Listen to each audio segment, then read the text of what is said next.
Income statement దీన్నే profit and loss statement లేదా P&L statement అంటాం. ఎవ్రీ కార్పొరేట్ కంపెనీ క్వార్టర్లీ ఒకసారి ఫినాన్షియల్ రిజల్ట్స్ ని అనౌన్స్ చేస్తుంది. ఈ రిజల్ట్స్ లో కంపెనీ యొక్క రెవెన్యూస్ ఎలా గ్రో అవుతున్నాయి, నెట్ ఇన్కమ్ ఎలా ఉంది అని ముఖ్యంగా ఇన్కమ్ స్టేట్మెంట్ నే ఎక్కువగా ఫోకస్ చేస్తారు. ఎస్పెషల్లీ లేటెస్ట్ గా ఫినాన్షియల్ రిజల్ట్స్ ని అనౌన్స్ చేసిన క్వార్టర్ ని లాస్ట్ ఇయర్ సేమ్ క్వార్టర్ తో కంపేర్ చేసి కంపెనీ గ్రో అవుతుందా డీగ్రో అవుతుందా అని డిసైడ్ చేస్తారు. మరి అంత ఇంపార్టెన్స్ ఉన్న ఇన్కమ్ స్టేట్మెంట్ లో ఏమేమి ఉంటాయి, వాటిని మనం ఎలా అర్థం చేసుకోవాలో ఈ వీడియోలో తెలుసుకుందాం. ఈ ఇన్కమ్ స్టేట్మెంట్ లో మనకు ఫస్ట్ రెవెన్యూ కనిపిస్తుంది. దీన్నే సేల్స్ అని, నెట్ సేల్స్ అని, టాప్ లైన్ అని రకరకాలుగా పిలుస్తారు. కంపెనీ రిజల్ట్స్ ని అనౌన్స్ చేస్తున్న ఆ పర్టికులర్ పీరియడ్ ఆఫ్ టైం లోపల ఆ కంపెనీ తయారు చేసిన గూడ్స్ ని లేదా సర్వీసెస్ ని సెల్ చేసి సంపాదించిన మొత్తం డబ్బులు ఈ రెవెన్యూలో ఉంటాయి. ఫర్ ఎగ్జాంపుల్ కార్స్ ని మ్యానుఫ్యాక్చరింగ్ చేసే ఒక కంపెనీ ఆ పర్టికులర్ పీరియడ్ లో కార్స్ ని సెల్ చేసి ఎర్న్ చేసిన డబ్బులు, లేదా సాఫ్ట్వేర్ కంపెనీ ఆ కంపెనీ సర్వీసెస్ ని సెల్ చేసి సంపాదించిన మనీ, ఇలా ఒక్కో కంపెనీ ఆ కంపెనీ తయారు చేసిన గూడ్స్ లేదా సర్వీసెస్ ని సెల్ చేసి సంపాదించిన డబ్బులన్నీ రెవెన్యూలో కనబడతాయి. రెవెన్యూ కింద మనకి cost of goods sold COGS ఉంటుంది. దీన్నే కాస్ట్ ఆఫ్ సేల్స్ లేదా కాస్ట్ ఆఫ్ రెవెన్యూ అంటాం. కంపెనీ గూడ్స్ ని తయారు చేసేందుకు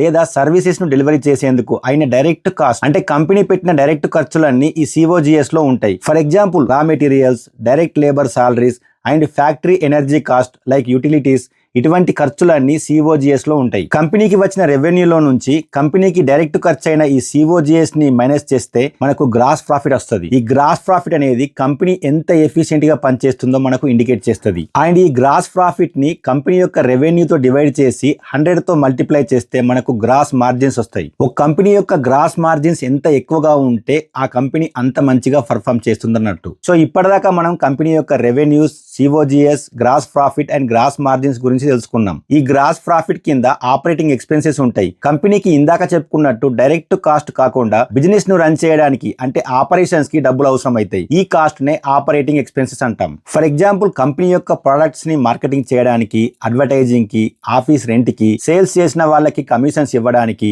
and research and development R&D కి అంటే కంపెనీ న్యూ ప్రొడక్ట్స్ ని డెవలప్ చేయడానికి, ఇలా రకరకాలైన కాస్ట్ ని ఆపరేటింగ్ ఎక్స్పెన్సెస్ అంటాం. ఇందులోనే మోస్ట్లీ డిప్రిసియేషన్ అండ్ అమోర్టైజేషన్ అనే నాన్ క్యాష్ ఎక్స్పెన్సెస్ కూడా ఉంటాయి. కానీ మనకి ఈజీగా అర్థం కావడానికి ఈ డిప్రిసియేషన్ అండ్ అమోర్టైజేషన్ ని తర్వాత మైనస్ చేద్దాం. ఇలా గ్రాస్ ప్రాఫిట్ నుండి డిప్రిసియేషన్ అండ్ అమోర్టైజేషన్ ని ఎక్స్క్లూడ్ చేసి మిగిలిన ఆపరేటింగ్ ఎక్స్పెన్సెస్ అన్ని మైనస్ చేస్తే మనకు EBITDA వస్తుంది. ఈ EBITDA అంటే earnings before interest, talks, depreciation and amortisation. కంపెనీకి EBITDA అనేది చాలా ఇంపార్టెంట్. ఎందుకంటే EBITDA అనేది రఫ్ గా కంపెనీ యొక్క క్యాష్ జనరేటింగ్ ఎబిలిటీని తెలియజేస్తుంది. ఒక కంపెనీ యొక్క వాల్యుయేషన్స్ ని కూడా EV/EBITDA ని యూజ్ చేసి లెక్కిస్తారు. అండ్ రెండు సిమిలర్ బిజినెస్ లో ఉన్న కంపెనీస్ ని కంపేర్ చేసినప్పుడు ఈ EBITDA అనేది ఆ కంపెనీల యొక్క నిజమైన ఆపరేటింగ్ స్ట్రెంగ్త్ ని తెలియజేస్తుంది. ఈ EBITDA నుంచి వెళ్ళి డిప్రిసియేషన్ అండ్ అమోర్టైజేషన్ ని మైనస్ చేస్తే మనకు ఆపరేటింగ్ ఇన్కమ్ వస్తుంది. ఈ ఆపరేటింగ్ ఇన్కమ్ నే మనం ఆపరేటింగ్ ప్రాఫిట్ అని, EBIT earnings before interest, talks అని అంటాం. ఈ ఆపరేటింగ్ ఇన్కమ్ అనేది కంపెనీ యొక్క కోర్ బిజినెస్ ఆపరేషన్స్ నుండి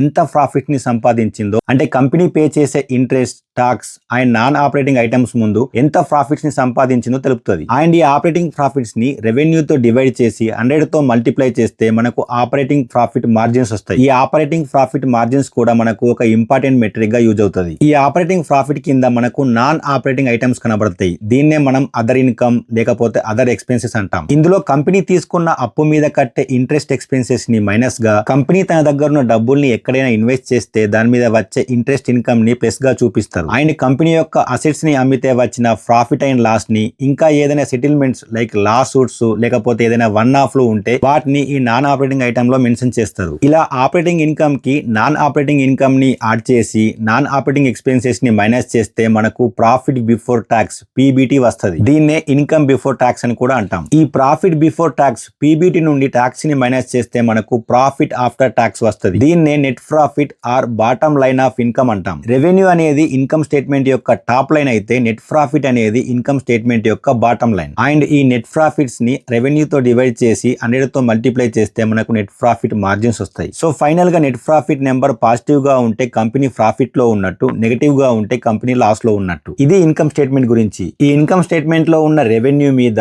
EBITDA మీద, డిప్రిసియేషన్ అండ్ అమోర్టైజేషన్ మీద క్లియర్ గా ఫ్యూచర్ లో షార్ట్ వీడియోస్ చేసి మన యూట్యూబ్ ఛానల్ లో అప్లోడ్ చేస్తా. మీరు చేయాల్సిందల్లా ఒక్కటే, మన లామావెల్ ఛానల్ ని సబ్స్క్రైబ్ చేసుకొని పక్క ఉన్న బెల్ నోటిఫికేషన్ ని ఆన్ చేసుకోండి. ఈ ఇన్కమ్ స్టేట్మెంట్ లో మీకు ఏమైనా డౌట్స్ ఉంటే కింద కామెంట్ లో రాయండి. వాటి గురించి క్లియర్ గా సింపుల్ గా షార్ట్ వీడియోస్ చేసి మా ఛానల్లో అప్లోడ్ చేస్తాం. అప్పటిదాకా be healthy, safe investing and జై హింద్.